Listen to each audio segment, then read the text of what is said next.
Welcome, everybody, to this webinar sponsored by Yale's Program for the Study of Antisemitism to discuss Maurice Samuels' wonderful new book, Alfred Dreyfus, The Man at the Center of the Affair.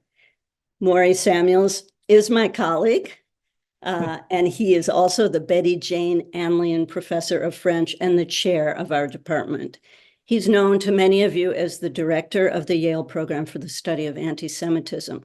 He's a specialist of French literature and culture of the 19th century. And this new biography of Alfred Dreyfus is part of the Jewish Lives series. It's his fifth book.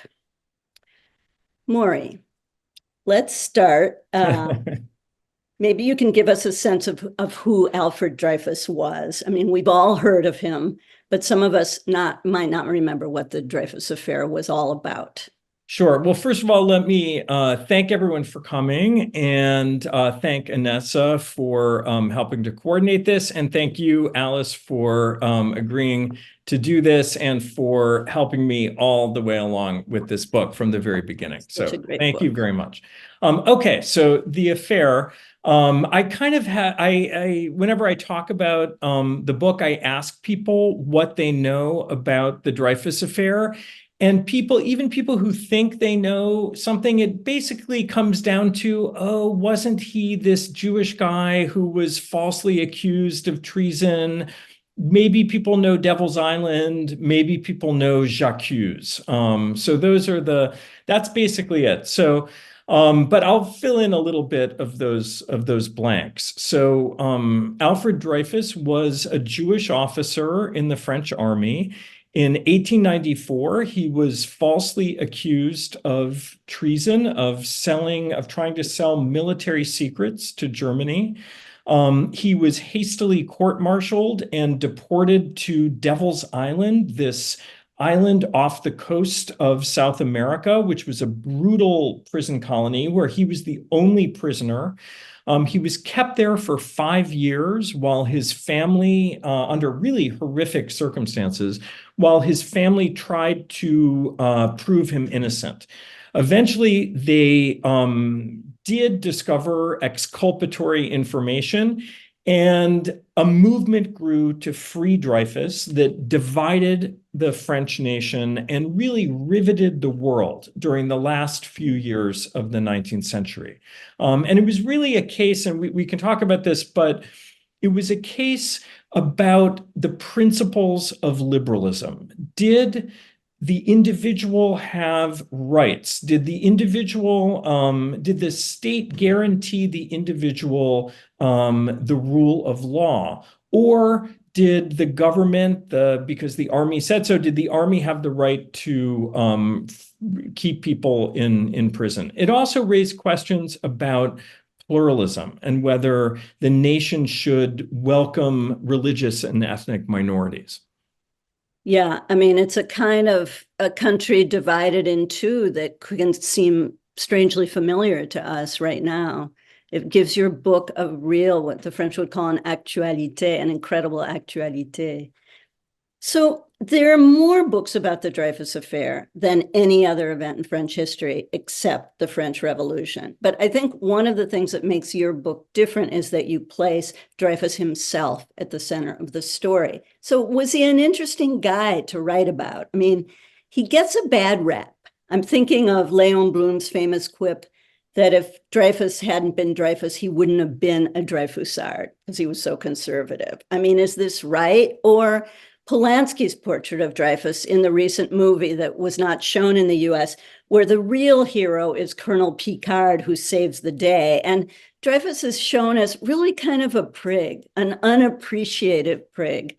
Like, where did this received idea come from as Dreyfus is like not an interesting guy? Yeah, I was really disappointed by the Palansky movie, which I saw in a bootlegged edition on the internet. But really, there's a long tradition that sees Dreyfus either as irrelevant to the affair because he was actually on Devil's Island while the effort to free him and, the campaign for justice took place. And in fact, like one of the most famous books about the affair in French is called The Affair Without Dreyfus, because he actually, technically, was not involved in that part of it. And there's also, as you said, a tradition that sees him as kind of stiff and awkward and unlikable. And I think there are definitely anti-Semitic overtones to that. That is how some people perceived him at the time at his trial, because he had a kind of rigid military bearing. And it's true that he was a kind of shy private person. Right. That's why I was disappointed, though, that Palansky chose that angle. And because really what I discovered in writing the book is that he was an incredibly, he had a really rich inner life. That comes across in his letters and in his diary entries. So I try to show that aspect of him. He was a really smart and thoughtful guy. And I think most importantly, he definitely knew what was at stake in his case. So it's completely false to say that if he weren't Dreyfus, he wouldn't have been a Dreyfus. Yeah, it's just a quip. I mean, it's just fascinating how close you were able to get to this person as a writer and a researcher. I mean, you immediately just changed the lens on the whole event. Do you want to read that first paragraph where you describe him? It's so succinct and interesting. Yeah, sure. Okay, so this is the first paragraph of the introduction to the book. Say, Alfred Dreyfus would not have wanted to be the subject of this book. Shy, serious, ill at ease outside his family circle, he rarely voiced his opinions on political matters. But through no fault of his own, he was thrust into the center of a controversy that divided the French nation and riveted the world.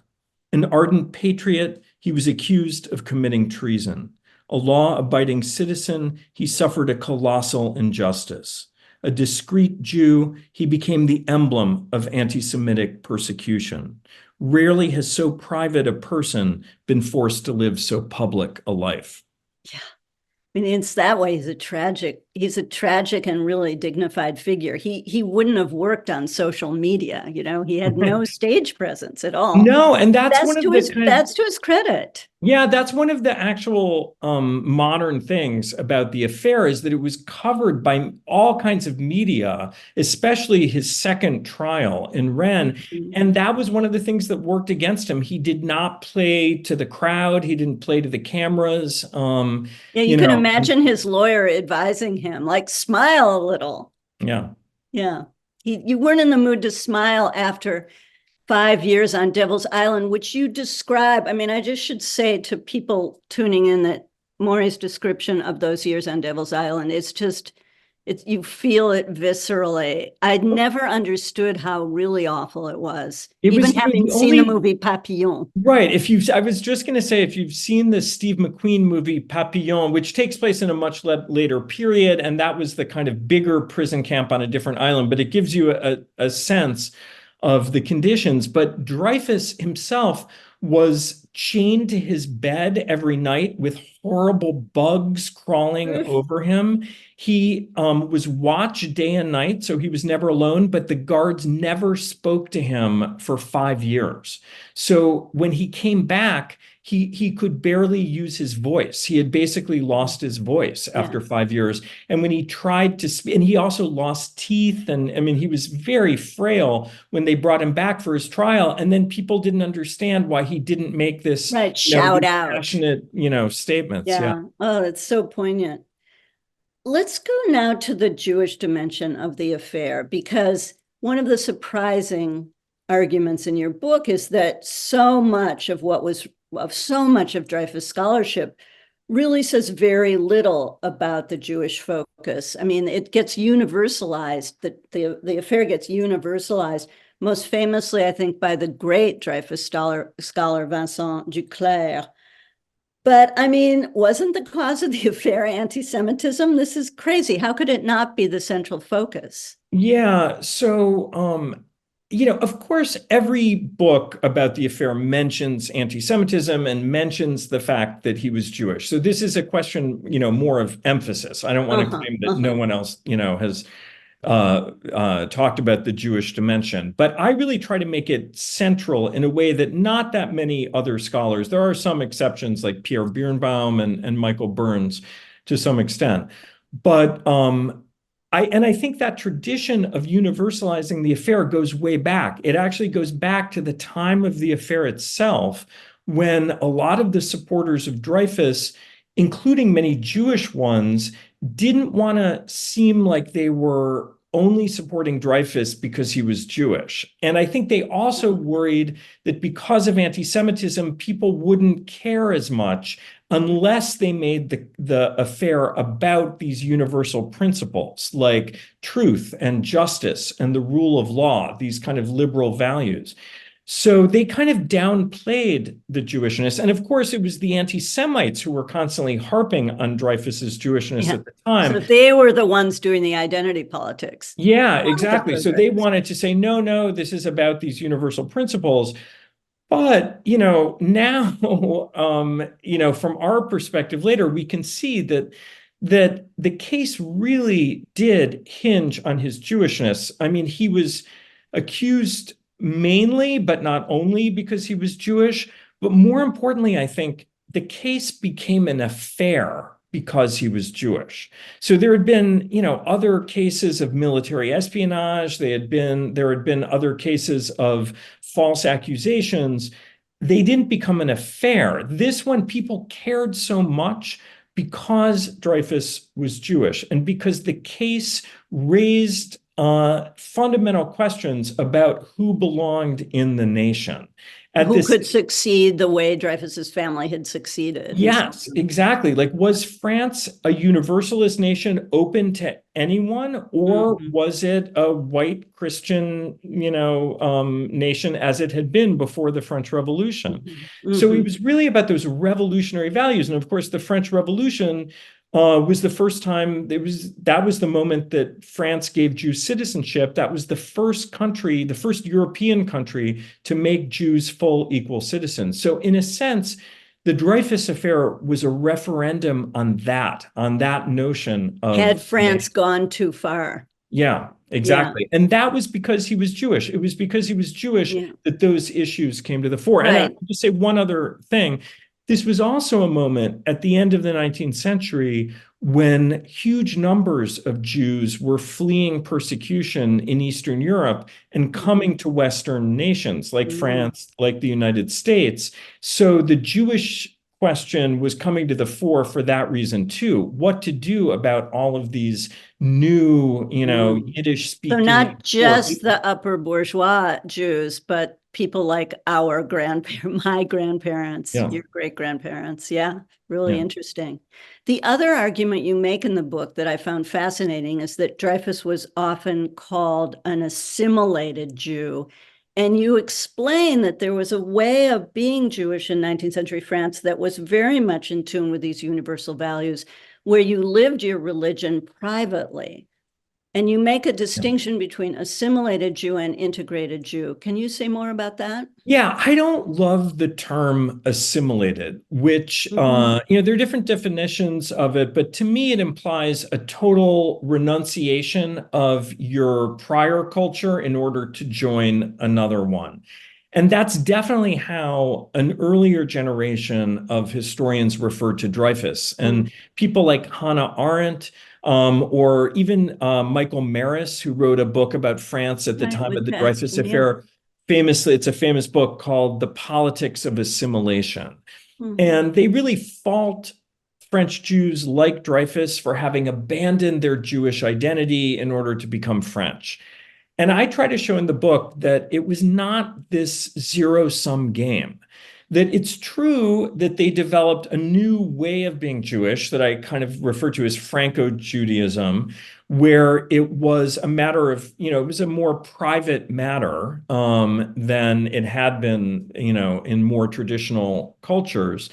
But that's not to say that they weren't still Jewish. They were just Jewish in a different way. They were Israelites. They were Israelites. That was the term that they preferred. It was the more distinguished term to kind of set them apart from more traditional Jews or the new kind of more Orthodox Yiddish-speaking Jews who were arriving. But and one of the things that I used to show that Dreyfus was still Jewish but just in a new way, is first of all, he moved in a very Jewish milieu in his family, in his private world. He and all of his siblings married other Jews. He was married in the Grand Synagogue of Paris by the chief rabbi of France, who was a friend of his wife Lucie's family. Both of his children married other Jews. They were very involved in Jewish communal organizations and charities. So it's really completely wrong to say that he was assimilated. It's really hard for people to parse that difference between the public and the private sphere. Yeah. You could be an army officer. And in fact, there were many Jewish army officers in France. There were something like 300 Jewish officers at the time of the Dreyfus affair.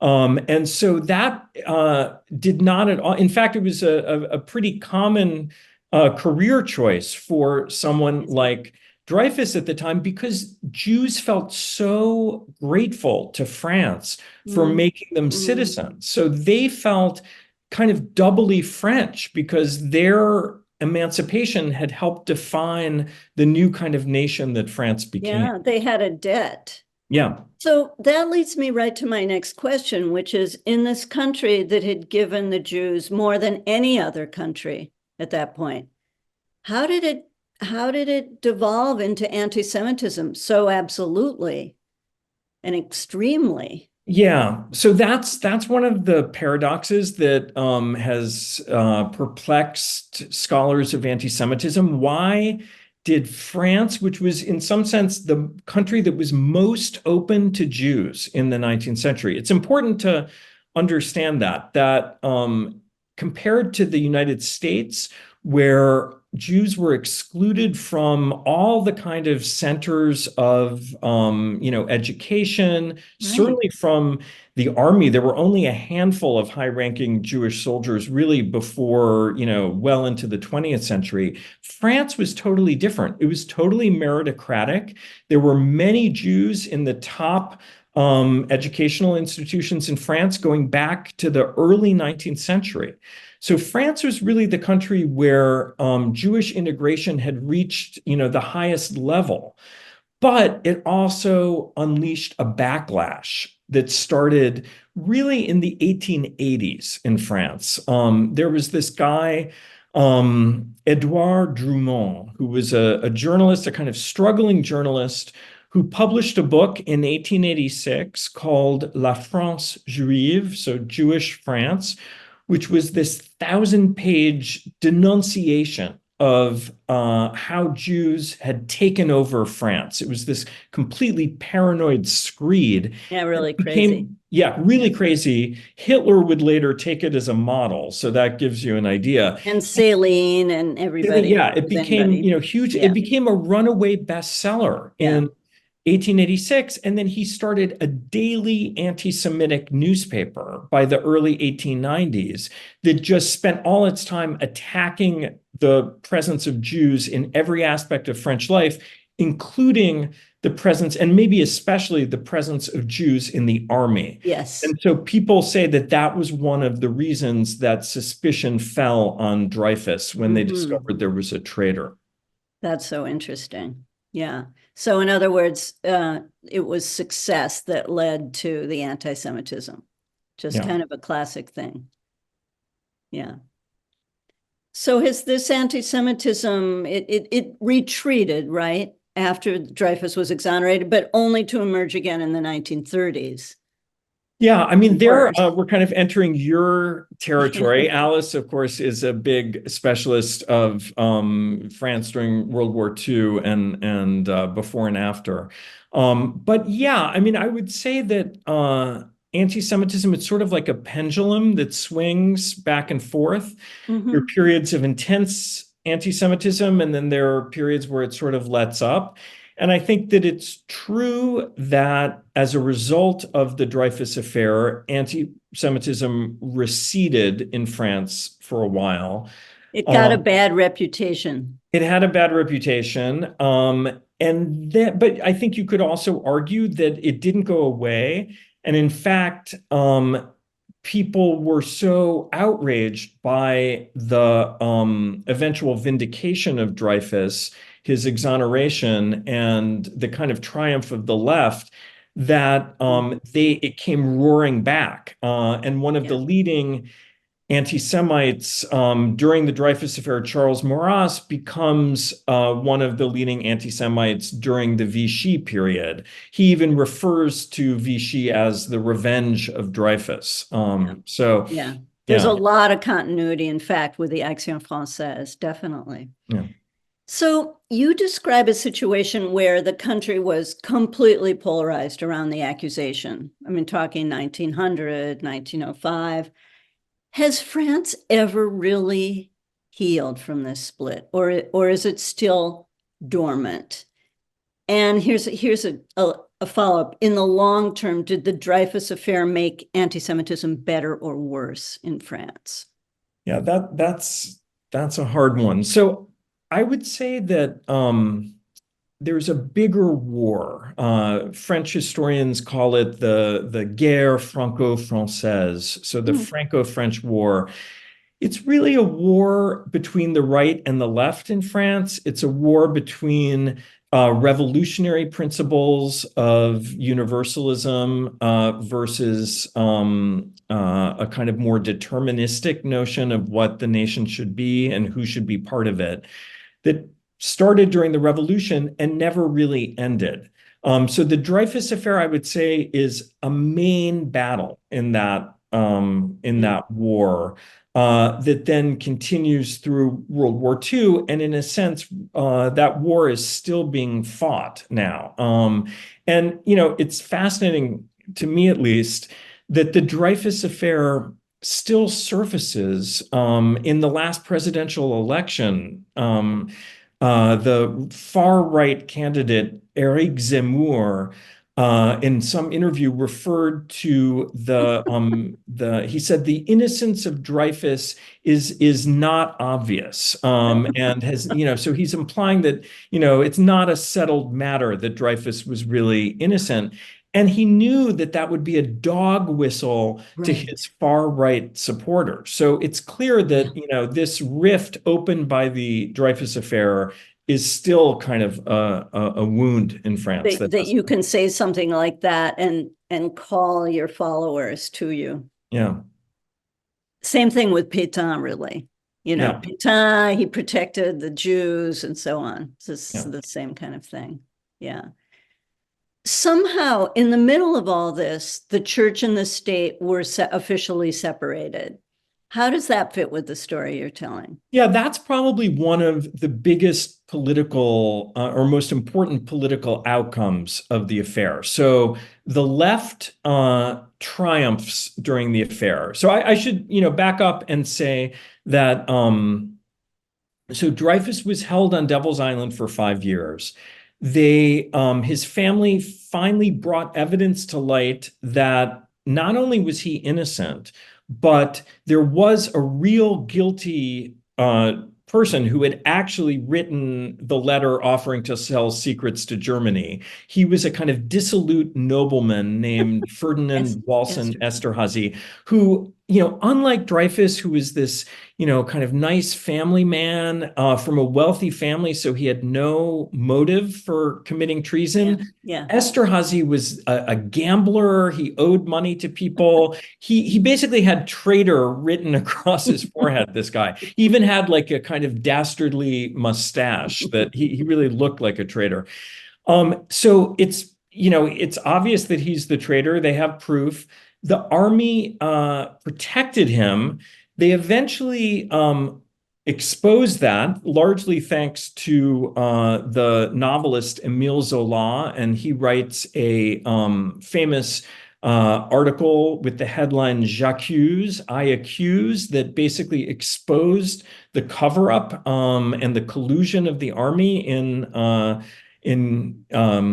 keeping Dreyfus on Devil's Island and protecting the real traitor. So they bring Dreyfus back for another trial in 1899. he's found guilty Yeah, again, it's just incredible. which is unbelievable, even though everyone knows he's innocent. Including the Germans, right? Who are Right. I in mean, deep the Germans correspondence with definitely know Esterhazy. he's innocent because they knew that they had basically been offered secrets Right, by this money other by Esther. guy. Yeah. But really, every country at that point is watching what's happening in France, and everyone believes that Dreyfus is innocent. I mean, even Tsarist Russia is shocked by the anti-Semitism of France at that point. In America, every newspaper in America is pro-Dreyfus at that point. Even very racist nativist ones are shocked by the Dreyfus affair.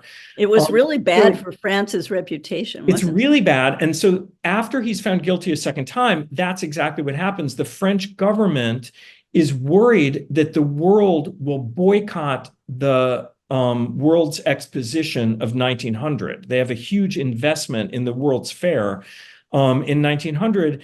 And so they offer Dreyfus a pardon, which he eventually takes. He keeps working for his full exoneration, which eventually comes in 1906. But at that point, the left has really triumphed in the general elections. And so with a left government in power, they basically get their revenge against the forces that had conspired against Dreyfus, meaning the army and the Catholic Church. Would you add the aristocracy, or are they not a? Yeah, I mean, a lot of the aristocracy, I mean, are allied with the army and with the Catholic Church. And so they pushed through something called the Combe Law in 1905 that separates church and state. And that's a kind of way to stick it to the Catholic Church. Clearly, although strangely, it's not that great for the organized Jewish religion either. In fact, because rabbis had been on the state payroll also, along with priests. But in any event, they separate church and state, and that really is the beginning of this very rigid and strict notion of laïcité or state secularism that still predominates in France. And that's very hard for us to understand with our emphasis on freedom to worship. Yeah. Very, very different. Maybe a few more words about Zola. Did he have to pay for his defense of Dreyfus? It's a rhetorical question. He paid dearly. So, you know, Emil Zola was one of the most famous novelists in France. We're actually teaching him this week in the course that you and I co-teach. He was known for writing scandalous naturalist novels about kind of social issues like prostitution and alcoholism and things like that. And he was actually something of an anti-Semite before. So he had written a novel just a few years before the Dreyfus affair about the stock exchange, where he said all kinds of anti-Semitic things about how Jews are innately talented when it comes to finance and things like that. But he was truly shocked by the way the far right was instrumentalizing anti-Semitism in order to attack the Republic during the Dreyfus affair. And he really sensed the danger that the affair posed to the Republic and decided to come out swinging for Dreyfus. And so he wrote this article with the headline J'accuse, as I said, in January of 1898. It immediately sells 300,000 copies. But it also unleashes anti-Semitic riots across France and in Algeria. Something like 69 cities, even places where there were no Jews, have anti-Semitic riots as a result of Dreyfus, as a result of Zola's article. But it works. And I should just say that he had a very specific legal gambit there. So Dreyfus had been convicted by a military court. So Zola thought that by accusing the army of collusion and cover-up, he would force them to sue him for slander, which would be in civil court, and therefore the lack of evidence against Dreyfus would come out. Whereas, and did that work? That totally worked, yeah. Although Zola himself was found guilty of slander. He had to go into exile in England. There was eventually an amnesty that pardoned everyone involved in the affair. So he came back to France, and then he died in 1902 under very mysterious circumstances. He died of carbon monoxide Yeah, poisoning. very suspicious. Yeah, his chimney was stopped up, and people speculate that he was murdered by some anti-Dreyfus. Yeah, that's a great cold case. I mean, there's so many good stories in your book. It's gripping. A little footnote about Algeria, because people might get the wrong idea. These anti-Semites in Algeria, they were Europeans. They were French in Algeria. And for some reason, Algeria became the capital of French anti-Semitism. Yeah, it was the Europeans, French, but then also other European immigrants who were, sometimes in kind of commercial competition with Jews, but they were intensely anti-Semitic. And in fact, during the Dreyfus affair, they elect Drumont, that arch anti-Semite, the author of La France Juive. They elect him a deputy from Algiers to the National Assembly. Crazy. And he didn't even live there, right? Yeah. He'd probably never been there. Yeah. And Algeria was actually where the anti-Semitic riots were the most violent. Jews were killed there. So, it really was really intense. Strange. Yeah. So I'll never forget your anecdote about a shtetl in Eastern Europe where everyone became obsessed with the affair, that these peasants who would never leave their shtetl were harassing the one guy in town who had a subscription to the newspaper. I mean, can you just say a little more about the reaction all around the world? Like, how did the news spread? And why did Jews find the case so important? Did they think it could happen to them anywhere, or that this could never happen to them? Right. So that's one of the things I devote a chapter to in the book, is how Jews around the world viewed the case. And in some sense, I would say that that's the place where I contribute the most original research, I would say. So I actually had great research assistants who helped me read the Hebrew press, the Yiddish press, and the German press. And I read the English and French, and it's true that Jews around the world were obsessed with this case. If you look at the Jewish newspapers, they often talked about little else than the Dreyfus affair during the key years.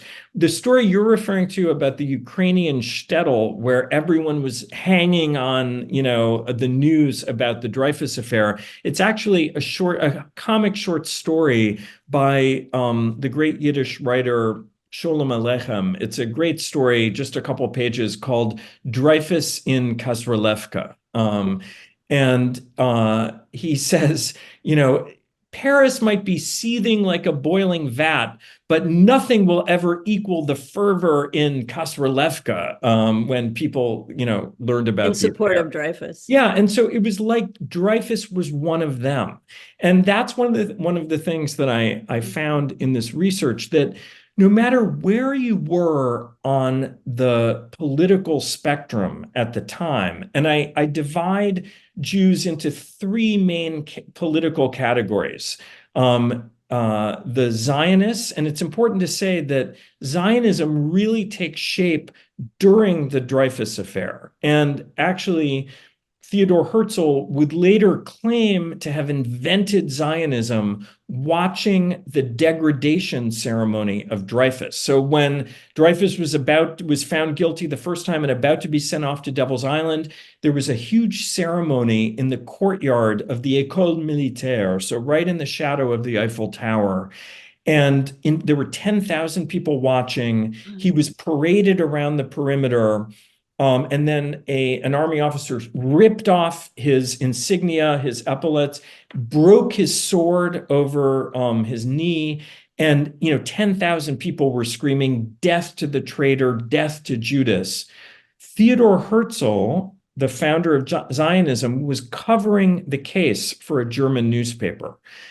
so he was present there. He would later claim that he had the idea for Zionism watching this degradation ceremony, that if Jews weren't safe, even in liberal France, they wouldn't be safe anywhere unless they had their own country. It's now been debunked. And actually, there's another great book in the Jewish Lives series by Derek Penzlar, our colleague at Harvard.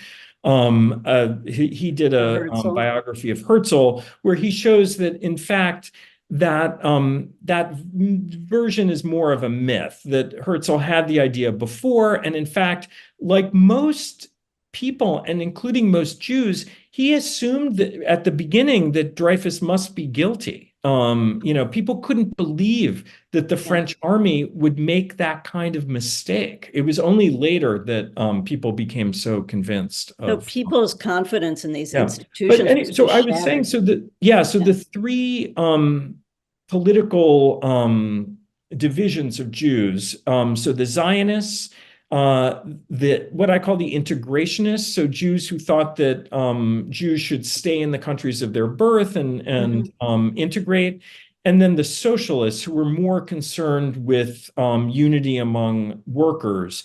They all identified with Dreyfus, and strangely, even though their political ideologies were almost diametrically opposed, they all saw in the outcome of the affair confirmation for their own beliefs. So the Zionists looked at the affair and said, look, this proves that Jews aren't safe. If there can be anti-Semitism like this in France, it shows Jews need their own country.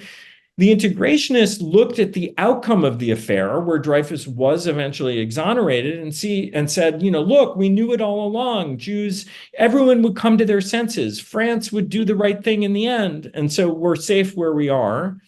And then the socialists, that's a kind of even more. They're kind of split, right?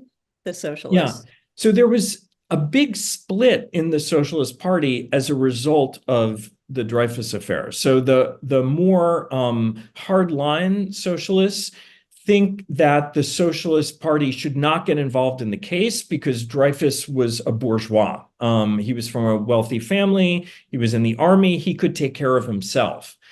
And then one of the big turning points in the affair that I described, and that was actually very moving, is Jean Jaurès, a socialist leader, basically had a kind of realization that that the Republic was in danger of dissolving, and that definitely implicated the socialists, and that even though Dreyfus was what we would call today privileged, so even though he was this wealthy guy, he was still suffering. He was still suffering a colossal injustice. And the left, that was an affair that concerned the left, that any kind of injustice concerned the left. And that was a big turning point that really divided the Socialist Party. And Jaurès, of course, would come to an untimely end. I don't really have much time. It's 5:41. I can't believe time's gone so fast. I wanted to ask you about the fate of Dreyfus's family, which is just so moving, but I think I'll tell people to buy the book. The ending made me cry. Yeah, I mean, I'll just say briefly that, sadly, the family is not spared the Holocaust. So Dreyfus himself dies in 1935, but his wife is still alive, and she has to go into hiding in a convent during World War II. His family kind of disperses, goes in hiding, and his favorite granddaughter, Madeleine, who was a resistance fighter, was captured and deported to Auschwitz and murdered. Yeah, so sad. So that would make at least one of those groups right. Yeah. And then you described the stones on his grave is in the Montparnasse Cemetery. Yeah, you were with me. And he has a statue, right? He has a statue. No, oh, well, there is a famous statue of him that's now in the courtyard of the Jewish Museum in Paris. But you were with me in Montparnasse Cemetery, and I took a picture of the grave, which is very plain Yeah. and really has no Jewish insignia, except it's covered with little stones, which are that people bring. That's the kind of custom, the Jewish custom of honoring the dead. So people, make pilgrimages to his Yeah. his grave. Yeah. There's so many questions. Some of the things you've covered, a lot of people want to know about Herzl. Somebody mentions that Dreyfus fought for France in World War I, which is kind of incredible given his health. Yeah. Right? Yeah, he comes, well, I should say he resigns from the army because even though he's exonerated, they don't give him the rank that he deserved for that number of years of service. So they don't count the time that he spent on Devil's Island. So he's a very dignified guy. He resigns from the army. But then when France is in danger in World War I, he's already pretty old at that point. He joins the army again and serves during World War I. And his son Pierre fights in all, many major battles in World War I. Here's $1 million question. So what does thinking about the Dreyfus Affair case help us to perceive or understand about ongoing controversies in France about that country's Muslim minority? Yeah, that's a great question. So I think, and I write about this in an earlier book too, in The Right to Difference, that the Dreyfus Affair is really about what kind of nation France will be. Will it be a universalist nation that accepts minorities as full equal citizens or not? That's essentially what's at stake in the case. And the far right is opposed to that. And that's one of the main reasons that they, want to keep Dreyfus in prison, even though it's obvious that he's innocent, because they don't think Jews belong in France to begin with. And those issues that came up about Jews 100 years ago are coming up about Muslims today. And so, I say in my earlier book that France has used Jews to think through what kind of nation it is, and that it's still working through those issues now. You could maybe argue that Muslims are the new Jews in France. They're the new kind of stigmatized minority, except I think the Jews are also still a stigmatized minority in France. So I think Jews are still the Jews in France also. They're still Yeah. bon à penser, I think is the way you put it. Here's a question. You do say that there were many Jewish officers in the army by the time Dreyfus was an officer. So did any of these Jewish army officials speak out in his defense at the time? And did Dreyfus himself ever speak about the role religion played in his great question. So I should say that other Jewish officers, when I mentioned before that Drumont, the anti-Semite, had started publishing a series of articles attacking Jews in the army. And a few of those Jewish officers challenged him and his supporters to duels. This is before the Dreyfus Affair. So there were Jewish officers speaking out against anti-Semitism. Dreyfus is an interesting case. So he suffered one instance of anti-Semitism during his officer training, where he was in school and he got a perfect grade for skills and a 0 grade for character from one teacher who was an avowed anti-Semite, who also graded the other Jewish student in the class in the same way. And Dreyfus was very clear. He protested this. He said, this is a clear case of anti-Semitism. This needs to be rectified. He wrote, the authorities, and he was told that, okay, it won't really matter for your final ranking. So they kind of swept it under the carpet. During the affair itself, this is one of the debates. How much did he recognize the anti-Semitism at work? In his published writings, so in his letters to Lucie, his wife, and in his diaries, he does not mention anti-Semitism. That's no doubt because he knew that his letters would be read by the Sure, authorities sure. and everything was going to be published. So he was very, very discreet and careful. I think he also didn't want to dignify anti-Semitism by referring to it in print. I think that would have fit with his character. But the prison, the guy in charge of the first prison where he was held, later testified that Dreyfus did mention anti-Semitism. His sister wrote a letter after he was first found guilty, saying his only crime was being born a Jew. And then later, his son, when he published his letters in the introduction, said that Dreyfus, of course, understood that it was anti-Semitism. And I should say that in his final trial, where he was eventually exonerated, his lawyers made it very clear that this case was about anti-Semitism, and they would not have done that if he didn't give the okay. So he clearly understood what was at stake. A very knowledgeable person is asking about Dreyfus as coming from the Lorraine, the Alsace-Lorraine, and how in the 1880s Lorraine becomes really associated with a true Frenchness because of Joan of Arc, a kind of deeply rooted, you know, in the Barrésian sense. Yeah, it's interesting. So Dreyfus was from Alsace, and Alsace and Lorraine were the two eastern provinces that France lost in 1870 after the Franco-Prussian War. And that was actually the moment when Dreyfus's family chooses to become French, to remain French rather than becoming He could have picked German. Germany, right? Yeah, so those provinces became part of Germany. Dreyfus was from Mulhouse in Alsace, which becomes Germany.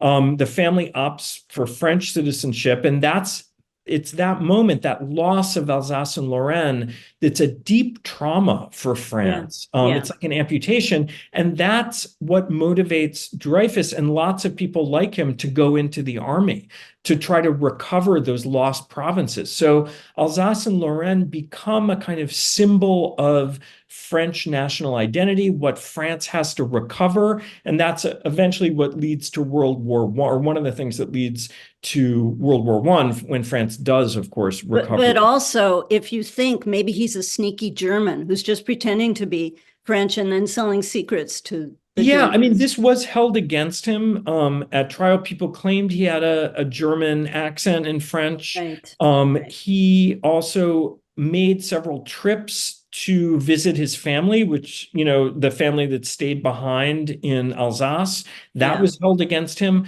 But I should say that several leading French military officers at the time were Alsatian Christians, and it was not held against them. So Picard, who's the one who Palansky takes as the hero, who later becomes Minister of War, who's you know, has a kind of brilliant career in the French military. He's an Alsatian Christian, and he's you know, so he doesn't get any slack at all. Here's a question that also speaks to part of your book I just loved. Can you speak to how Dreyfus survived his years on Devil's Island? Because one of the things that we were wondering the other day, speaking about your book, why didn't they kill him? I mean, how did he survive? And, you know, we're thinking now of Navalny. I mean, why didn't he die? Yeah, like, why didn't they just kill him? For that. What was it in his inner, this question's really good. Is there anything about his inner life and what techniques he might have invented to sustain himself and keep his sanity? Yeah, great question. And that's definitely something I talk about in the book. First, I would just say that they couldn't kill him. The law didn't allow for capital punishment for that kind of crime. But they really thought that Devil's Island was the next best thing. And Victor Hugo, the famous writer, referred to it as the dry guillotine. So they fully expected that he would die there. And, you know, the conditions were beyond terrible. He was basically starving until they finally allowed his family to send him food. But as I said, he was, you know, chained to his bed, horrible, every tropical disease. And the thing that kept, he had, though, a lot of inner resources. And this is one of the amazing things that I discovered reading his diaries and letters. He was allowed books, and it was really books that got him through it. He read Do we all know kinds what of he things. read? Yeah, he taught himself English so he could read Shakespeare. Can you imagine? Yeah. So he read, he read Balzac, which I loved. But he also read kind of, books of popular science. I mean, he was a Yeah, kind of an scientist and a engineer. He went to mathematician. Polytechnique, right? Yes, so he would read math textbooks also. That part I didn't quite relate to. So it was really he kept alive his inner life. And then it was also his letters to his family and especially to his wife, Lucie. And she's really one of the She's a big, hero, isn't she? yeah, she's really also the heroine of the affair. She kept his morale up this whole time. And it was really his desire to clear his name that kept him going. And also, I show in the book, he also he understood fully what was at stake in the case and what makes him heroic. And Vincent Duclair also argues this is that, if he had just given up, as so many people would have, as I probably would have, then the truth never would have come to light and the right wing would have triumphed. And, instead, it was because of his heroic will to stay alive under this torture regime that the truth and that liberal values eventually triumphed. And Duclair really sees him as one of the first resistance to totalitarian regimes of the 20th century. Interesting. Yeah. Does Protestantism have any role? Yeah, so in some way you could say that there was a sort of religious, this was also a kind of religious war in France, and the Catholic Church does not play a glorious role here. They, especially the Jesuit order and the Assumptionist order, were extremely anti-Semitic at this point. But the Protestants, who were also a persecuted minority in France, not Hard much for us more, to understand that. not much more numerous than Jews at the time. So, we're talking a tiny, tiny minority, like 1%. They also were mostly for Dreyfus. And that's not to say that all Catholics were against Dreyfus. And in fact, one of the most famous Dreyfusards is Charles Péguy, who was a religious Catholic, but also a Dreyfusard. Very interesting. Somebody is asking about the Palansky movie, which you saw. I don't know how you got a hold of it. And I saw in a movie theater in France. Yeah, if you look hard on the internet, you can find an unsubtitled version of it. So if you speak French, you heard it here, yeah, unofficially. So, why hasn't it been, people may not know why it can't be shown here. I think he was just canceled for, he cannot set foot on American soil. Yeah, I mean, because of the rape conviction. The rape charge against him. Yeah. And it's an interesting movie. I don't think it's a great film, but I don't like the fact that it makes Dreyfus, it kind of adopts. Dweeb. Yeah, it makes him really seem, just an unpleasant character, and it makes ungrateful, which is outrageous, Yeah. But it does have really great set and costume design. It's somebody said it's a very academic movie. It's like every little detail of the location. But it's beautiful. It's beautiful. Gorgeous cinematography. Yeah.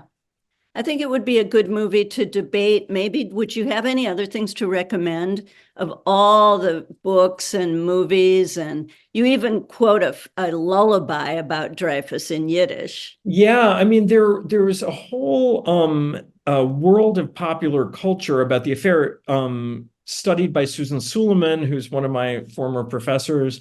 And she points to all of these kind of, popular fictions about the affair. Of course, probably the best work of literature, period, in my view, is Proust's great novel, In Search of Lost Time or Remembrance of Things Past, which is very centrally about the affair. So, in my opinion, But it's kind of about the positions people take. Yeah, it's about a lot of things, but there are whole volumes, about the details of the affair, but it's really also about how the affair changed French society. That's a great work. They're really, great. There's a great movie, The Life of Emil Zola, which is with Paul Muni, which is a great film Probably the we can Dreyfus get affair. that easily on Netflix. Yeah, and one of the earliest films, period, is about the Dreyfus affair. So it's all over popular culture, and great art also. In fact, right there is a poster from a great exhibit that was at the Jewish Museum, I think in the 1980s, that had a lot of popular art about the affair. Okay, plot question for the plot master. What happened to the two officers who actually gave the secrets to the Germans? Yeah, so Esterhazy, so it's one guy. Last question. We have 2 minutes. Yeah, so Esterhazy, who's the dastardly guy with the mustache, he is exonerated by a military court-martial, even though it's so obvious that he's guilty. He eventually goes into exile in England. He is constantly in need of money, and he sort of sells his story several times over for money, and he lives out his life there. He never goes to jail. He gets away with it. That's basically amazing. Yeah. I don't know if we should end on the Esterhazy note. One more question. Pick one more question. Okay. Let's see. Was treason a capital offense in France?